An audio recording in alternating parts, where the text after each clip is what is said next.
I think we have a special event today. I hope people do trickle in. I would like to introduce Anita Fletcher. She is, I think, well trained. School of Medicine, University of Louisville. Our residency program at Louisville, some ups and some downs. She proceeded to go to NIH for a neuroimmunology fellowship and has been doing awesome things. And we've been in touch and shared some cases. And then recently, we got the news that she is accepting and starting a position as the director. I have to look at it because it's big words. The director of the Neuroimmunology and Viral Immunology Clinic at NIH, which is the National Institutes of Health. So we are in the presence of greatness. I would like to introduce my friend and my colleague, Anita Fletcher. Thank you, Dr. Robertson, and good morning, everybody. It's nice to be back in one of my home places, sort of. So today I'm going to get started, and I'm going to talk about PML, something that everybody has heard about, but I'm going to talk a little bit about the background. We're going to talk about diagnosis, and then talk about what treatments are in trials right now, being used off-label, and coming down the pipeline now.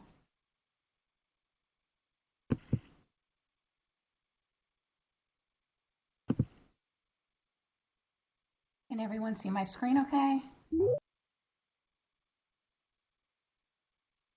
Yes, we can see it. Okay, all right. So here's your, next slide, here's your CME code. Lilia asked everybody to take a look at this.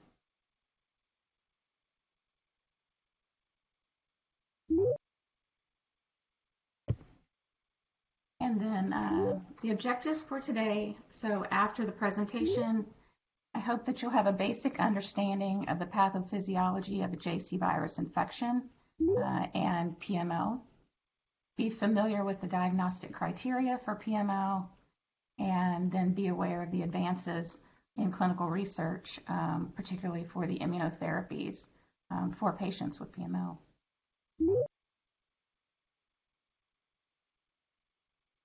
I have no financial disclosures. This discussion is going to include off-label use of drugs, and this discussion will also include investigational new drugs.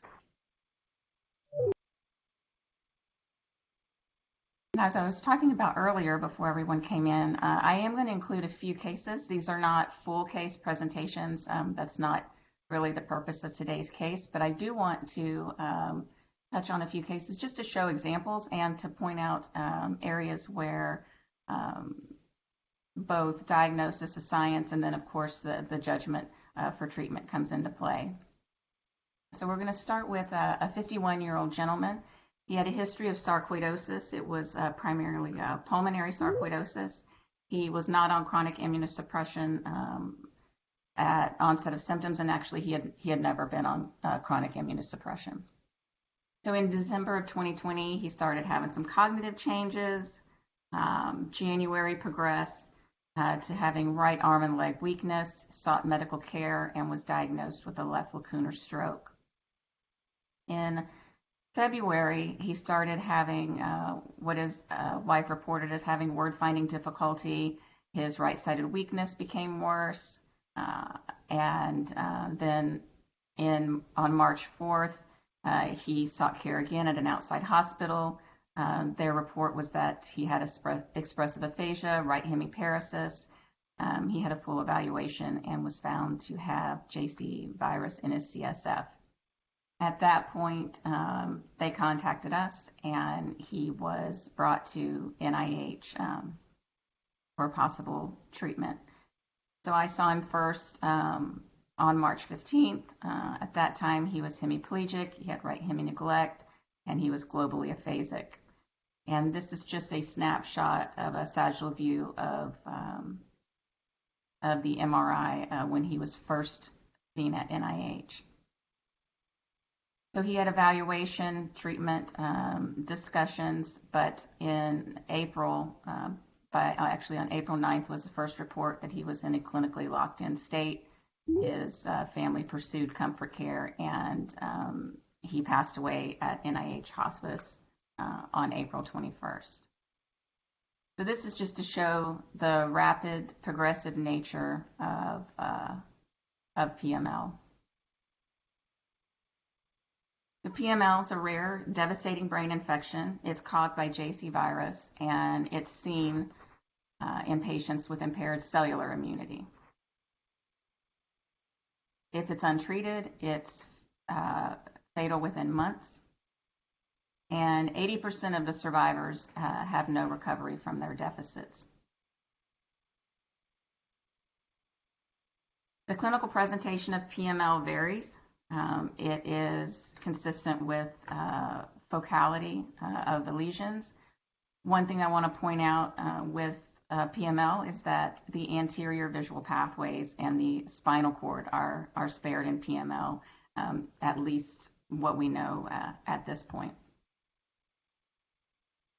There are a few less common presentations of JC virus that have been reported in the literature.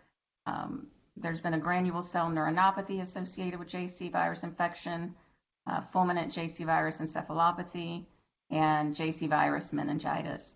We won't go into any of the details of these presentations today, but just know that they have been reported. The epidemiology of PML, it is reported, the incidence is reported to be about 1 in 200, and it is seen in immunocompromised patient population. In the past, it was reported to be about 80% of the cases were in HIV. Now reported about 50% of the cases are in HIV. And then if you look at the pie chart in the green section, it is the second leading cause is hematologic malignancies at 10%, and then 5% are associated with MS disease modifying drugs. And then another 10% is a combination of transplant recipients that have to be on chronic immunosuppressive therapy, those with rheumatological diseases, again, on some kind of immune suppression and immune modulation. Those with primary immunodeficiencies are associated with PML, and patients with sarcoidosis. One thing really interesting to me about patients with sarcoidosis is that sarcoidosis in itself has been reported to be associated with PML, and not necessarily with patients that are on chronic immune suppression.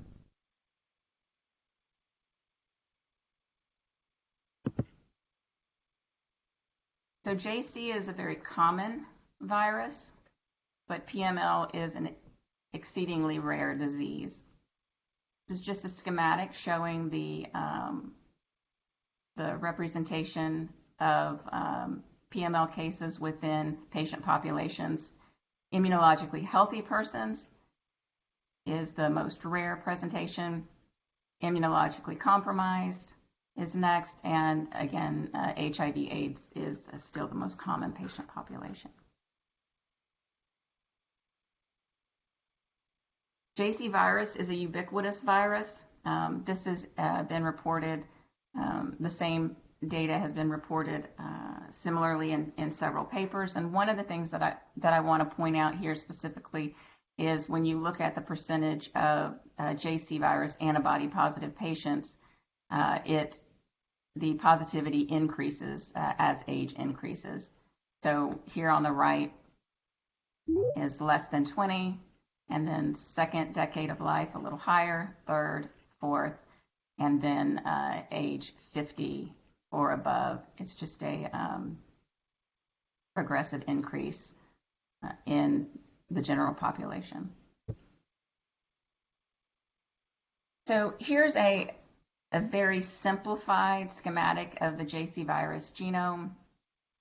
The great portion of what we know about the genetics of the JC virus, and especially its association with PML, is due to gene major.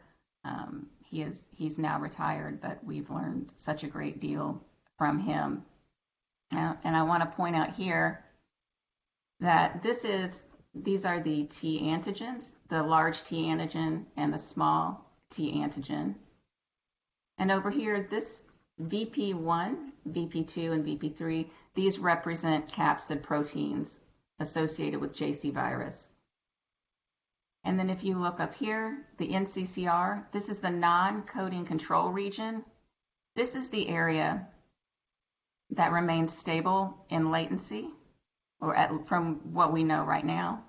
And then in cases of PML, this non-coding control region undergoes mutation. So JC virus, again, you see the virus genome here, and let's take a look at this regulatory region here, and I'm going to expand on this. The ancient ubiquitous virus in asymptomatic immunocompetent patients, we call that the archetype virus. And this is just an example of a very stable region in that regulatory region of the archetype virus. And then as patients become immunochallenged, so whether that's something from an endogenous thing, whether it's a treatment, this non-control coding region undergoes replication. So the virus is coming out of latency. We're concerned this is no longer an asymptomatic virus, subclinical replication, and then this replication drives the mutations. So there are multiple mutations in the virus. We don't see, when the JC virus is sequenced, we don't see one particular mutation that we can attribute to PML. It's multiple mutations, and it continues to mutate through the state of immunocompromise. And the prototype, this is MAD1, that is just the initials from the first one that was sequenced from PML. So we have the asymptomatic archetype virus, undergoes multiple mutations, becomes what we term prototype virus. The prototype virus is what confers neurotropism, and you have improved replication efficiency, and it continues to replicate. So I know this is a very busy slide, but we're going to start here, and we're going to come back to this a little bit later as well. So I want you to take a look at the left side of the image. This is the immunocompetent host. JC virus is shed in the urine. It is shed intermittently at any point in time. 30 to 50% of people are shedding the archetype JC virus in their urine. The JC virus enters the body through the oropharynx. As a matter of fact, you can find it in biopsies of tonsils. And then you get a primary viremia. The primary viremia then you disseminate to sites of latency. The bone marrow is a site of latency, as well as the lymphoid tissue.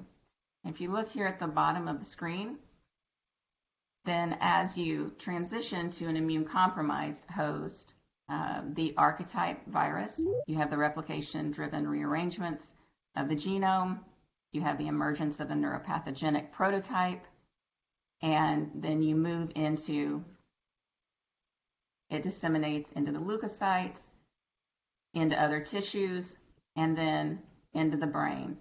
And I want to point out here that there is debate among scientists whether the JC virus goes to the brain during primary viremia, stays there and undergoes replication, or whether it actually travels to the brain and it disseminates to the brain when it disseminates to other tissues as well. So that is debated right now.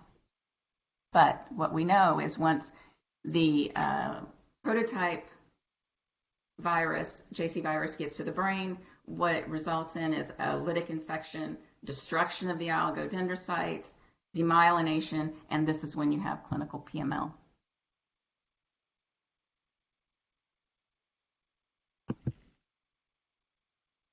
So diagnosis of PML is still based on the 2013 consensus criteria with Joe Berger and the AAN group, consensus group. There are two ways that you can diagnose PML. You have a tissue diagnosis, and always what we consider gold standard, of course, or in the appropriate clinical setting, you can use MRI and JC virus in the CSF. So what I'll talk about first is how to make the diagnosis with tissue. The histopathological triad that's classic for PML is the ground glass oligodendrocytes that you see here in this H&E stain. Those are astrocytes, which you see these beautiful GFAP stained cells here and here. And then on the far right is a Luxol-Fast blue, and you can see the different color intensities, and the pallor that's associated with the Luxol-Fast blue is representative of demyelination. And the other thing that's required is demonstration of JC virus in tissue, and that's done with the use of the SV40 immunohistochemical stain.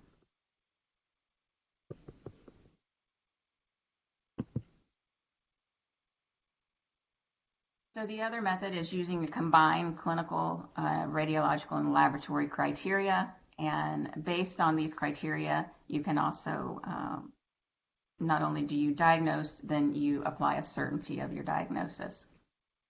So the diagnostic features for this method, you use MRI features, and we'll talk about that a little bit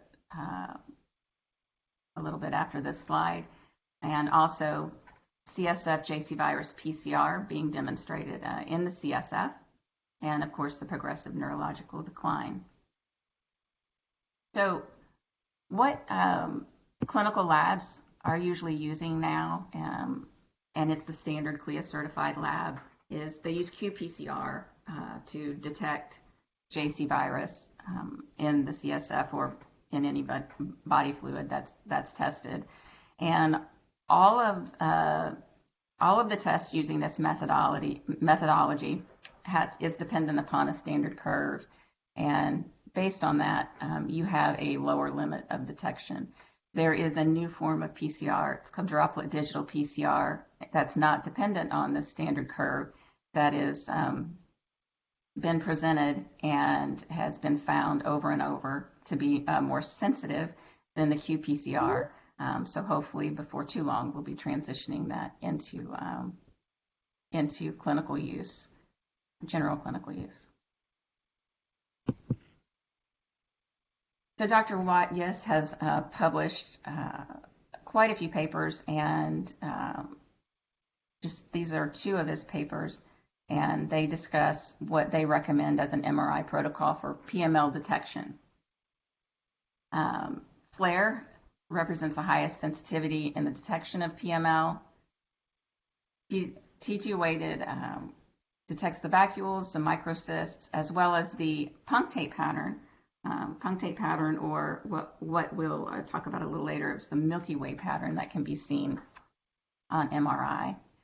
And of course, T1 contrast, degree of demyelination and inflammation. And it's important to note that PML actually is not associated with a great deal of contrast enhancement at all. And it makes sense that it's not associated with a lot of inflammation because it occurs in patients that can't mount an immune response, and that's why they have PML, is because they're not able to take care of the latent infection. And then DWI, you can see, will show an acute and active infection, and the arrow is pointing to see the difference in the intensity there at the head of the arrow, and that's representative of the leading edge of an active lesion.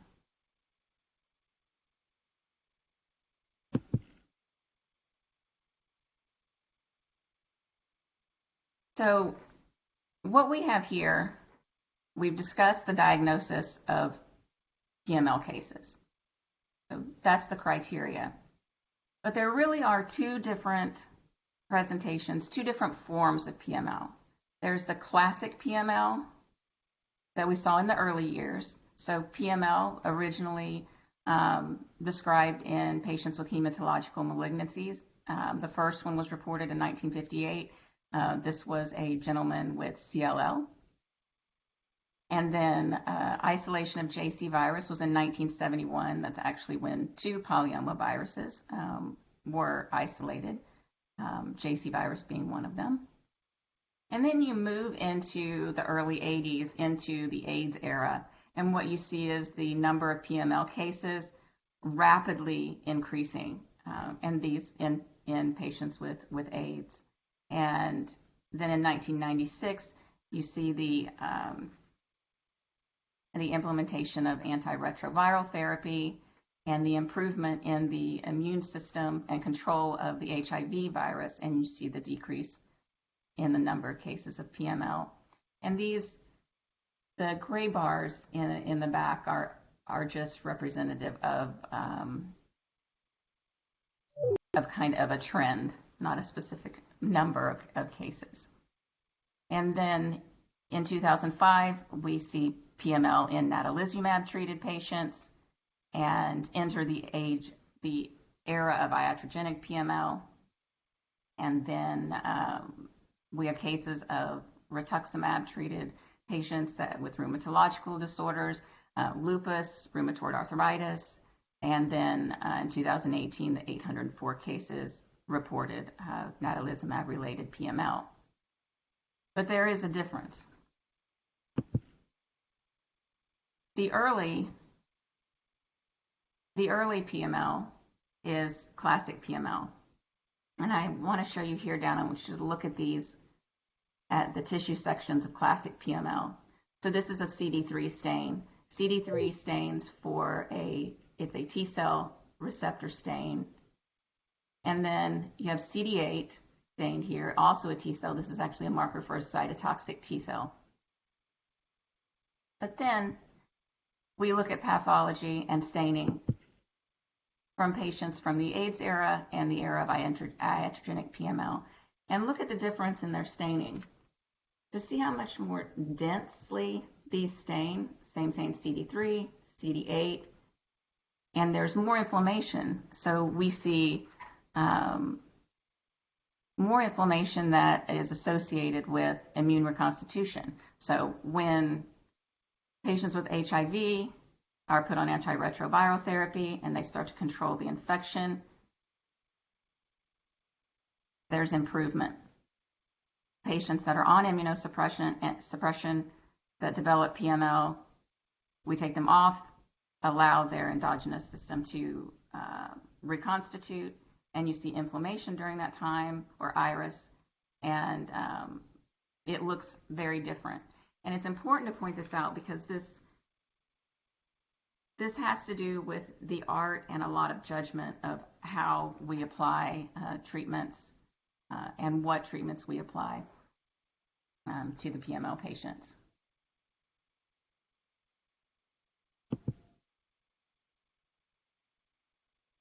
So a paper that by Gasnall in 2011 showed the improved survival of the HIV patients with the 5-drug antiretroviral therapy.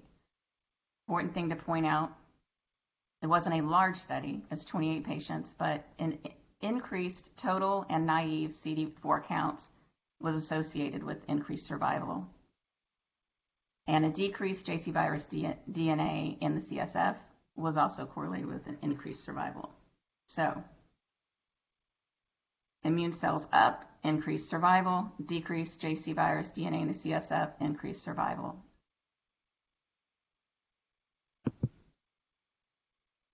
An additional thing to point out that has decreased the number of PML cases is the pharmacovigilance in multiple sclerosis, certainly part of the iatrogenic era, and this takes into account the length of time on immunosuppression, the JC virus antibody index. I'm sure many of you have used the JC Stratify test And of course, standard disease monitoring, where we're following patients clinically. They have a good relationship. They call us when anything is going on, so we are able to monitor them. And of course, the MRI monitoring as part of standard care. So then what is our standard of care for PML? So we first identify the underlying disease predisposing to PML. Most of the time, we're going to know. We're going to know what this is. You reverse the immune suppression, discontinue immunosuppressants or immunomodulators. This is something that cannot necessarily be done in everybody. It sometimes can be changed. This is particularly challenging in patients that are solid organ transplant patients that develop PML. Start antiretroviral therapy in patients with HIV. You're going to offer supportive care and for the patient and for the family. And this is a talk in and of itself. So I won't expand on this, but this is something very important. And if anybody's interested in talking about this, I would love to talk about this later at a later time with you. And then you're going to consider off-label use of drugs, of certain medications, or consider and talk with someone about experimental approach to immune reconstitution. So what are the FDA approved treatments for PML? Very short slide. So we're going to go on to treatment strategies in clinical research. So there was a virus targeted approach. So antivirals was very effective for the HIV population. So it made sense to look at antiviral therapies for JC virus. There were only 3 studies that were really done as studies. There were antiviral approaches. This was a trial using cytarabine. There was one using topotecan, and then there was a study that looked at cidofovir for treatment in PML, and none of these improved outcomes. Mefloquine was evaluated as possible treatment, did not improve outcome, and mirtazapine was evaluated as a possible treatment for PML. Now, it was not stopped. There wasn't any issues with toxicity with mirtazapine, and the approach did make a lot of sense. 5-HT, that receptor, is associated with viral entry into the cell, so it made sense to try this, but it did not improve outcomes.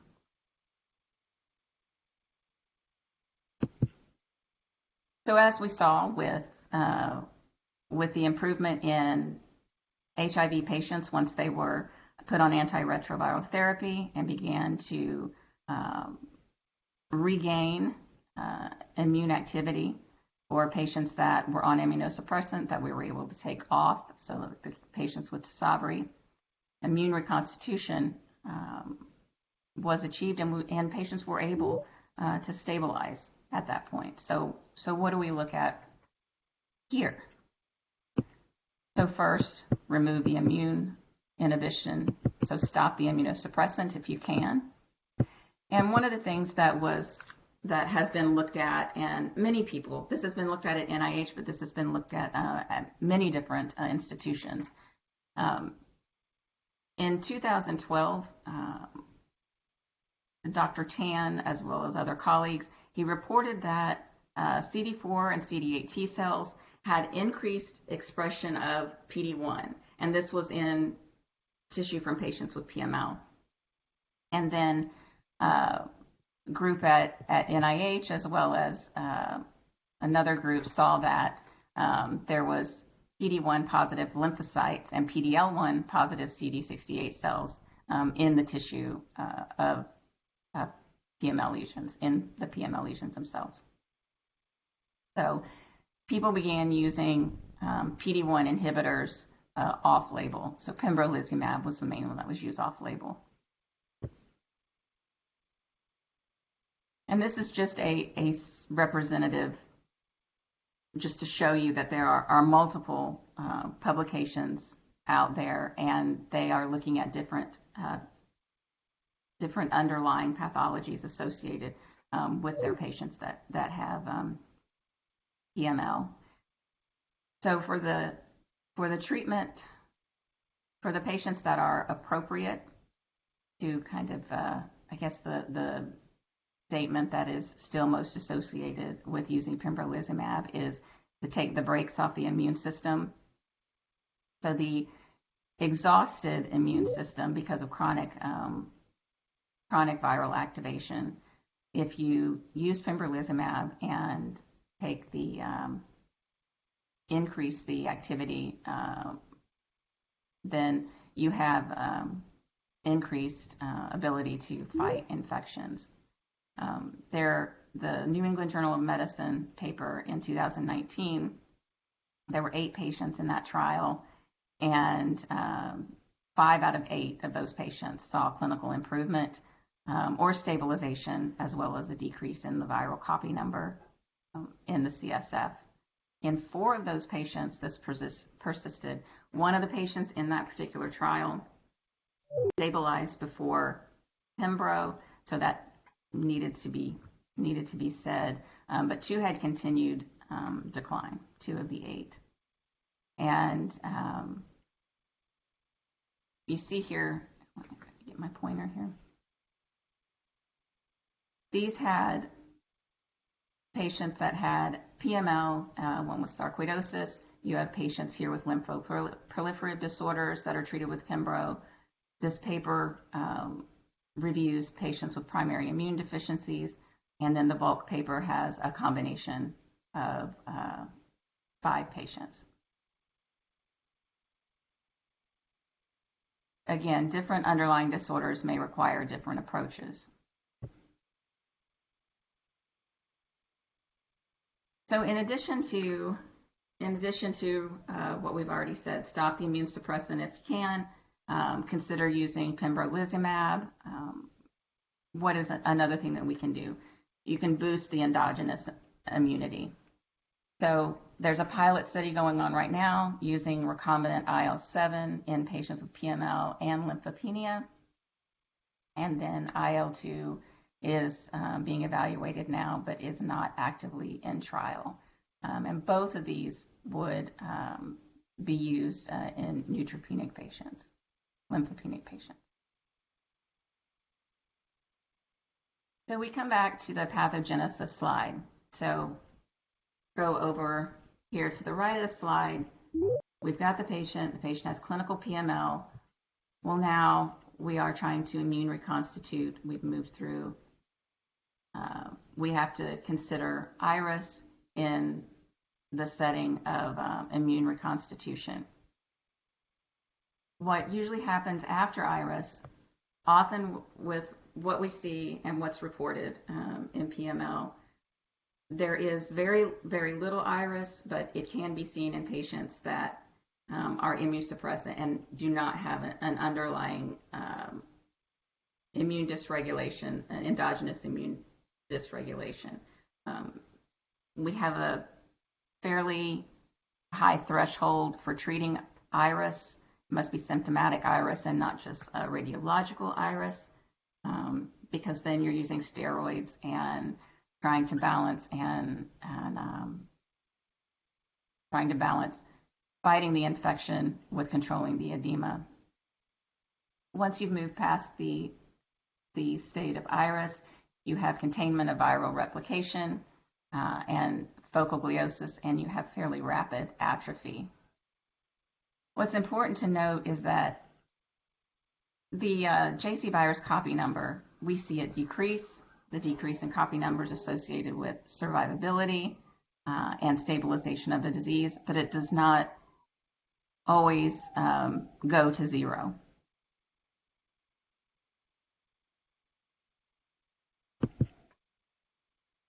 So what happens when enhancing the endogenous immunity is not an option? So we can't do it. It's too risky. We can't take them off of of the medications because they could reject an organ or they have a primary immune deficiency, and none of this is actually going to be able to jumpstart an immune dysregulation. So what do we have to use there? We'll borrow a temporary targeted immune response.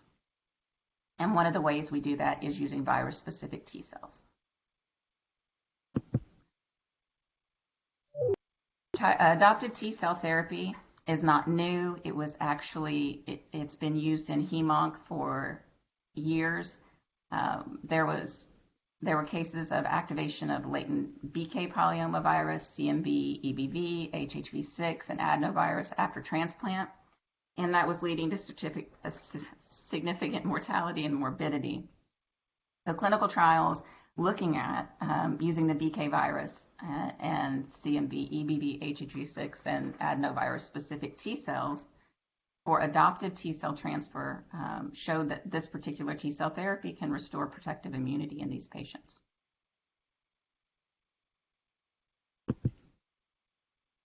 So then to hone in on it a little bit more, we're going to look at polyomavirus. So JC virus, as I mentioned before, is a polyomavirus, as is BK virus. So polyomaviruses have several well-conserved, well-defined antigens. We've talked about the hypervariable, replication-dependent mutation area in the non-coding control region. But what is well-conserved is this small and large T antigen, as well as the VP1 capsid protein. This is responsible for cellular tropism for specific viruses. So JC virus associated with the CNS, and then BK virus that's associated with uroepithelium.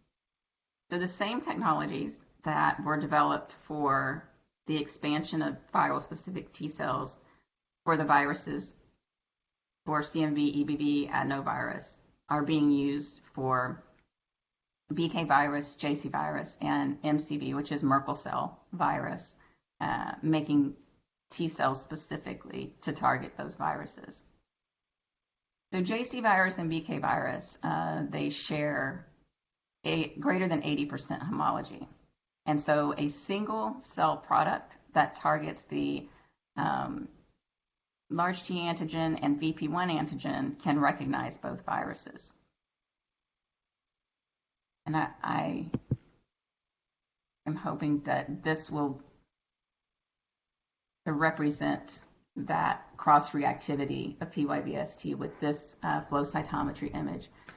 So if you look here at the LT, this large T antigen here, and you have the VP1, the capsid protein here, and of course the BK virus and JC virus, what you see here is looking at TNF alpha activity and interferon gamma activity. And when you look at these, you can see how close these are in expression, and here in this section in dual expression of TNF alpha as well as interferon gamma.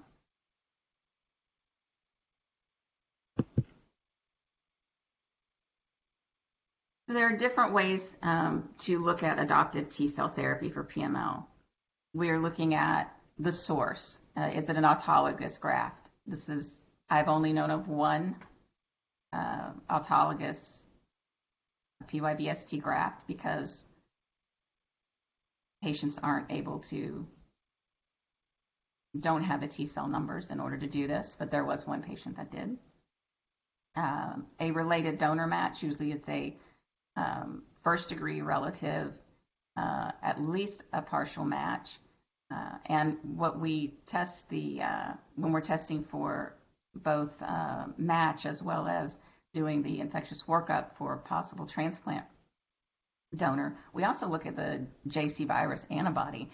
If an immunocompetent first degree relative is JC positive, then we consider that to be JC virus antibody positive. We think that perhaps this will be a more robust response of their donor cells to the recipient. And there are also third-party grafts. Then it can be looked at for virus specific. Is it targeted against the BK virus? Is it targeted against JC virus? Again, as I've demonstrated in the past slides, one of these products can be used for both purposes. Some have just used JC virus peptide pools or BK virus peptide pools to develop their cell product. And then the other way to look at this is availability. So is it an available ad hoc, which means a patient presents to us acutely, and upon workup, we are determining whether or not they are a candidate for PYVS T cells. We're trying to locate a transplant donor, undergoing evaluations through transplant medicine for appropriateness for donation.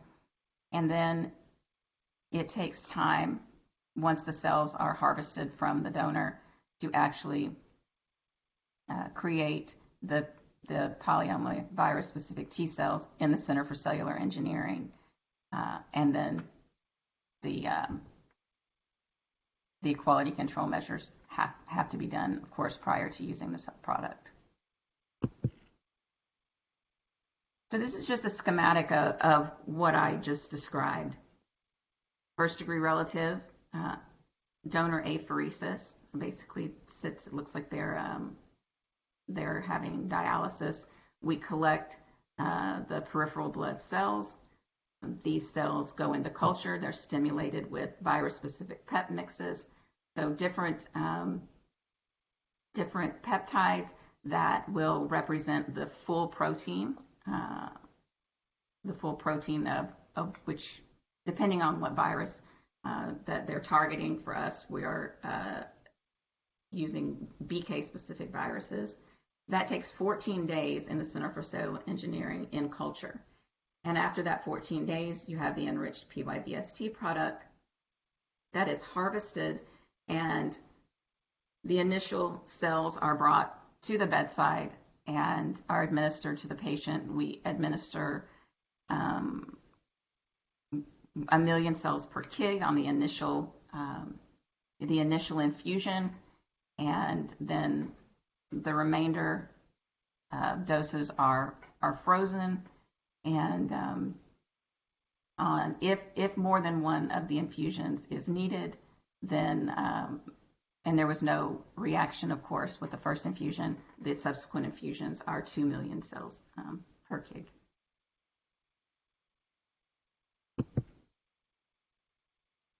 So the first prospective study using these BK polyomavirus specific T cells for PML was done at NIH under the direction of the Experimental Immunotherapeutics Unit Director, Dr. Corteza. The primary endpoints were safety and feasibility. There were 12 patients that were in the trial. 77 survived at least a year. 5 died within 3 months.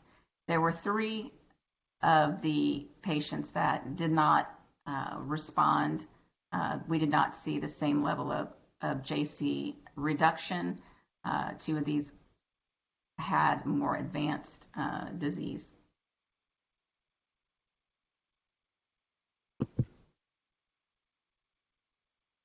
So here's another case, a 64-year-old female. She has ocular pemphigoid. She had been on chronic Rituxan. She had symptoms that started in January of 2020. She felt that she had some cognitive slowing. She started having gait imbalance, nystagmus, and developed pseudobulbar affect. She was diagnosed at an outside facility in May of 2020, and then came to NIH in June. She received 2 doses of pembrolizumab, one at the end of June and one in July, and she began to stabilize from a behavioral. The pseudobulbar effects seemed to improve. But after the pembrolizumab was given to her, and as she began to reconstitute after being off of the Rituxan, she started to have a return of the ocular pemphigoid symptoms. In August, she was given the autologous PYVST graft without any complications. She actually did very well. She was the first patient of mine with a PYVST graft. But one thing that is very important to show here is we're taking them off the immune suppression, and it's wonderful that they're able to mount some response, but we also have to understand that not only are their symptoms going to come back when we take them off the immune response, but again, as I said earlier, we're giving them pembrolizumab to even enhance the return of their immune response. And then there is the issue of how are we going to deal with the underlying disorder, the underlying pathology for which they were on the immune modulation to begin with.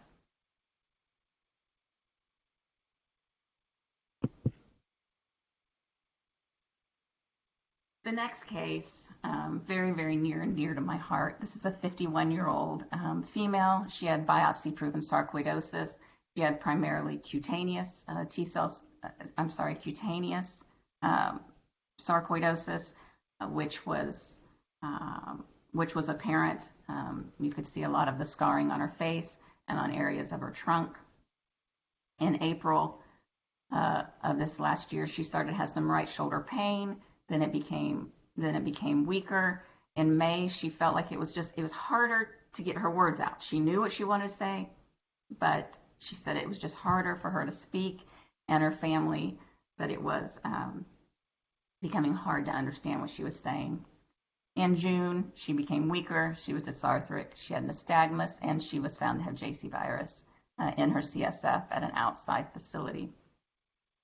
I want to point out, this is the first MRI that I saw of hers from the outside facility. And if you look here, see the lesion here that is kind of abutting the dentate here. This is called the shrimp sign. And it is reported in the American Journal of Neuroradiology as being 85%, having 85% sensitivity for PML. I just think that's interesting and a tidbit, and I want all the residents to remember that this is the shrimp sign on an MRI, and it's associated with PML. In July, she had severe ataxic dysarthria. She had multidirectional nystagmus, and it was very severe. This is the first time that I saw her. I admitted her to NIH in July. Her first lumbar puncture in July showed 15,500 copies per mil. She could no longer pass swallow eval, and we had to look for supplemental feeding. And I want you to take a look on the right. This is her gastric mucosa. This is when we were going to be placing a PEG tube. The biopsy showed that she had active granulomatous disease, so she had gastric sarcoidosis as well. There were areas that were so dense that she could not have a PEG tube. It was not safe, and underwent a J-tube, jejunostomy, J-tube insertion for nutrition. This is a view of her lungs. So we are getting ready to give her pembrolizumab, understanding she's not on treatment, seeing that she does have other active areas of disease, and indeed her lungs she had active sarcoidosis in her lungs as well. And then, as you can see here, this is just a picture of cutaneous sarcoidosis. So we are, for this particular case, we actually did cardiac function testing concerned for, given the multi-system involvement for her. It was very concerning, the idea that we may worsen her sarcoidosis, and but she had very rapidly progressive disease, so we did give her pembrolizumab. She did not have any worsening or iris. She did not have any worsening of the sarcoidosis, which I think we were very fortunate. But this case, again, is showing the importance of balance and choosing the appropriate treatments and the appropriate patients for the treatments as well. So she had two sisters that underwent transplant evaluation, and one of her sisters was her donor. We did produce PYVST cells for her after receiving pembrolizumab in July. She received her first dose of PYVST cells in August, and she went home after that with full care, and she came back in September. Her JC copy number in CSF was 2,650, which I think is pretty amazing. And this is just a snapshot, again, of in September, an MRI of the brain. And this particular patient, she came back in October for an update, and I don't have it on here because she had stabilized. Her copy number was actually down to 600, and she did not need another graft. And the last time I spoke with her was earlier this week when she was getting her pedicure.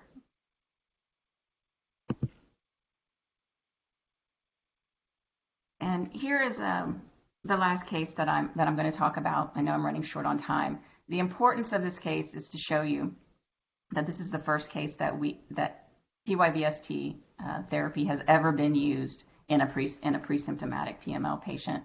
This is a 21-year-old gentleman. He has a DOCK8 deficiency, a primary immunodeficiency associated with a lot of childhood, increased severity of illness, multiple rashes, multiple times that he's been hospitalized for pneumonia. And after he had I think it was his third hospitalization for pneumonia and a rash that just wouldn't go away, he underwent genetic testing, and that's when they found a DOCK8 deficiency. The curative treatment for DOCK8 deficiency is a stem cell transplant, so he came to NIH for the curative therapy. When he got there to NIH, the dermatology team biopsied his rash, and unfortunately at that point it was not just a rash associated with infection. It was diagnosed as cutaneous T-cell lymphoma. All patients that are going to undergo stem cell graft at NIH undergo a preoperative evaluation. This is standard for the primary immune deficiencies because of the number of opportunistic infections that we see. And unfortunately, what you see here on the right in the yellow square was concerning to the team, and so we were called. And he had a lumbar puncture and underwent a biopsy, and biopsy was positive for JC virus, and he was diagnosed with PML. So now he has primary immune deficiency, cancer, and PML. He's neurologically intact, and everything that we need to do for him for his PML will make everything worse. Pembrolizumab would have worsened the lymphoma. We could not use that. And so he was treated with a mild chemotherapy, retinoid, and he did very well from a cutaneous T-cell lymphoma standpoint. And before, actually, let me forward my slide. I get excited talking about this guy. We can come back to this if we have time. So our approach was we decided to give him PYVST prior to chemotherapy. So the same donor that was giving the stem cell therapy for the DOCK8 deficiency underwent apheresis. We created the Center for Cellular Engineering, created the product, PYVST product. He was given a dose prior to chemotherapy. He was given a dose while he was on chemotherapy. And then after the chemotherapy, after his second PYVST, he underwent ablative therapy. He was monitored very closely inpatient. for worsening. And he had MRIs for a month, almost weekly. He had MRIs, and we also gave him a PYVST infusion following his peripheral stem cell graft. So he was treated for his pre-symptomatic PML. He was given his curative treatment of primary immune deficiency, and he was treated with bexarotene for his cutaneous T-cell lymphoma and did not have to have the radiation that was planned. He's doing incredibly well and will be presented at AAN this year. It just blows me away. He's just an amazing young man. So challenges and future steps. We need to improve time to infusion for use in the acute setting. It just cannot take us a month. We are able to use some things to help temporize, to help improve the immune response in some patients when it's suitable, but we can't do it for everybody. And not everybody has access to facilities and procedures to have this workup. I'm going to skip this because I'm running short on time. This is a representation of the time that it took for the donor evaluation, and this was actually the first gentleman that I introduced to you. So other challenges and future steps. We need to increase the locations with the ability to manufacture these virus-specific therapies. This will include clinical direction from experts in the field. We need more cellular engineering centers for PYVST production. They have to be GMP-compliant laboratories. And several biotech companies right now are in the development of off-the-shelf VST cells, and MD Anderson has already begun trialing that. And we are gearing up for to be part of a multi-center trial for VST cells, off-the-shelf VST cells. Research strategies that we are using at NIH, we're using the PML. We use 2 milligrams per kilogram per infusion. The NT17 I7 or recombinant IL-7 molecule is being used for immune reconstitution for patients with lymphopenia. This is our boost aspect of what we do. And then, of course, the cellular therapy for PML, which is the adoptive therapy, PYVST, and we are now treating under an expanded access approval. So every patient that comes in, we evaluate, and if they are appropriate candidate, we submit an emergency investigational new drug to the FDA and are usually turned around within 24 hours so we can begin preparation for treatment. In closing, this is your new PML. It is not a death sentence anymore. Unfortunately, it still is common, but it does not have to be the end result in every case. Prognosis is more favorable with decreased JC-Vir copy number, and you will see a decreased lesion volume associated with that on MRI. Immune reconstitution has been shown to be effective, but these are still small prospective clinical trials, and certainly larger prospective trials are needed, and it's very difficult with what we know and the information that we have with PML to have these larger trials. Thank you for having me today, and I want to thank mostly the patients and the families that come and trust their care to us. And I want to thank Neuroimmunology and Viral Immunology section at NIH, and a huge shout out to Irina Cortese. She is just amazing, and she directs the Experimental Immunotherapeutics Unit, and Avi Nath, which several of you met when he came and spoke a few years ago at U of L. So thank you very much.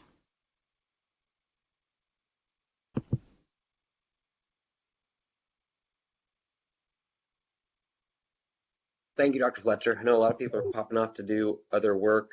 I'm going to open it up to other questions of anybody out there, so feel free to jump in.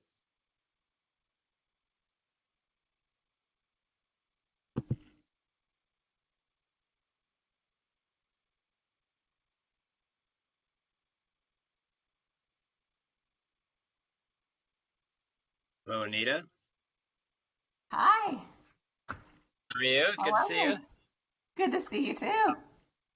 Uh, I'm curious about the pembrolizumab, the PD-1 system, and um, I'm curious to know what would happen if I took, with a normal immune system, I took a PD-1 inhibitor.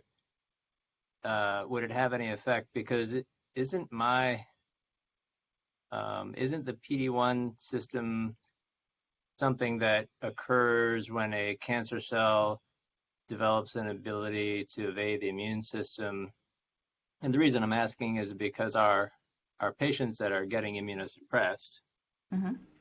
otherwise have a normal immune system, Hmm. and so why would their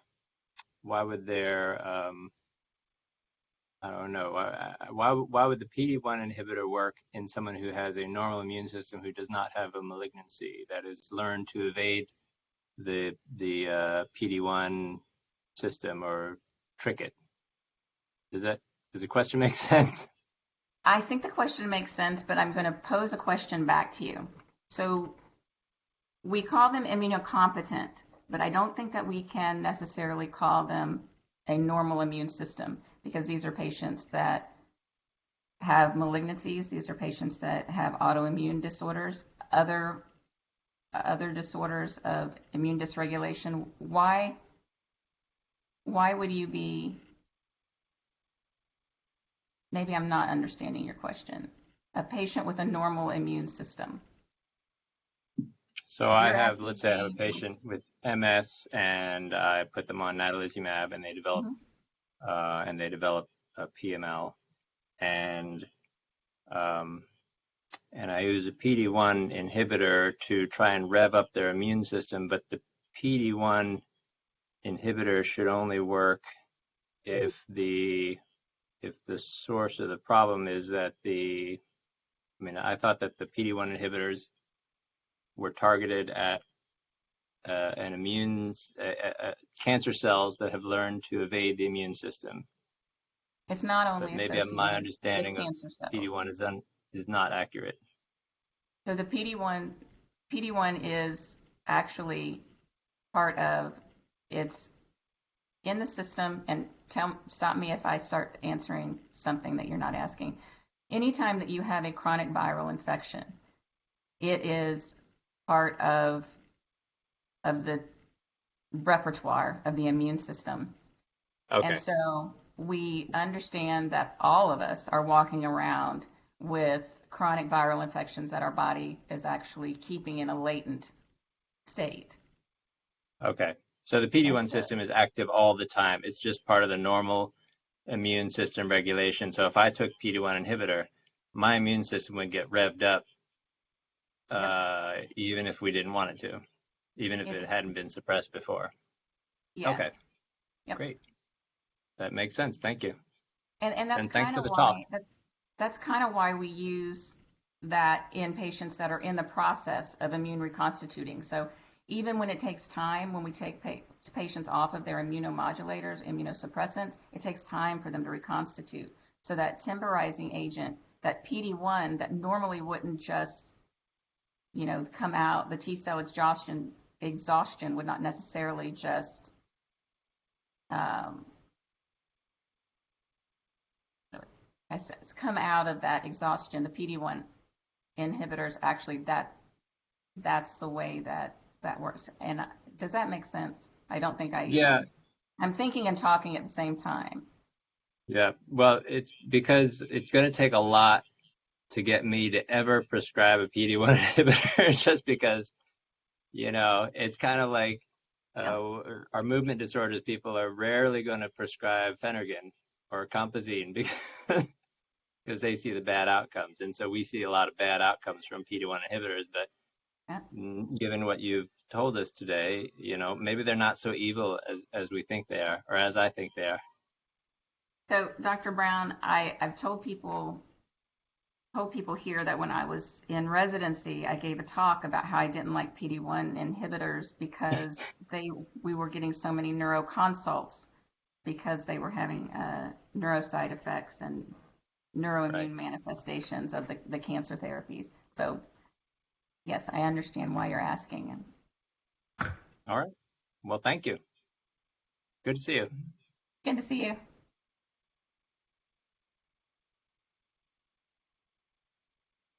Well, thanks everybody. Anything else, Dr. Robertson? Nope, I think Dominique wants to say hi. Hi, how are you? I'm good. Good seeing you. Good to see you too. Wait, you can hang on, say hi when everybody else is off.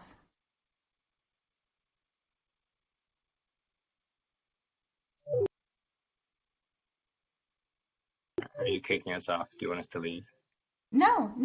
I figured all the residents wanted to leave. You stay on.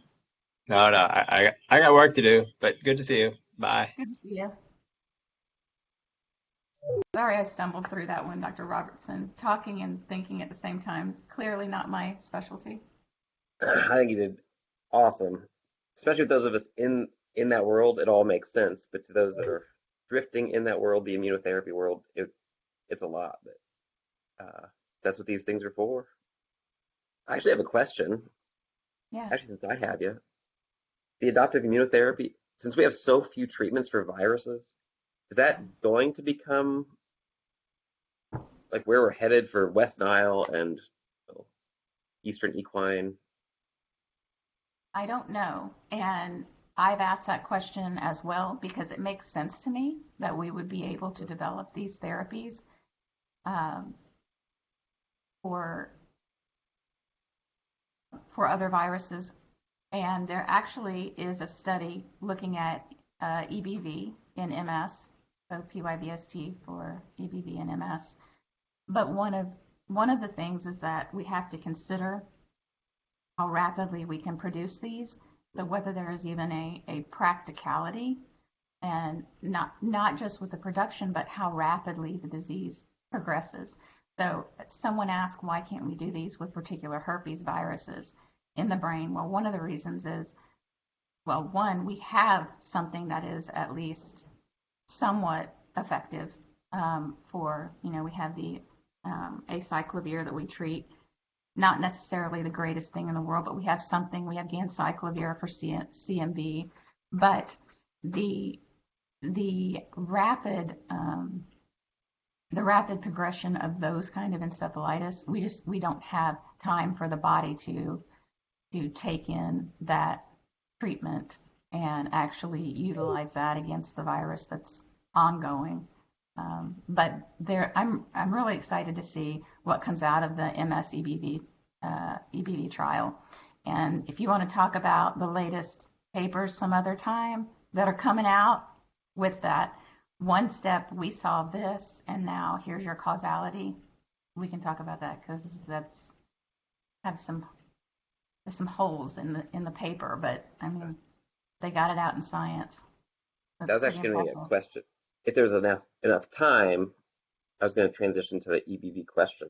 But I'm curious. Is it kind of old news? Because even when I was in training, it was like, yep, 100% of our MS patients have EBV. Yeah. Shriram chased EBV for a decade in the 80s.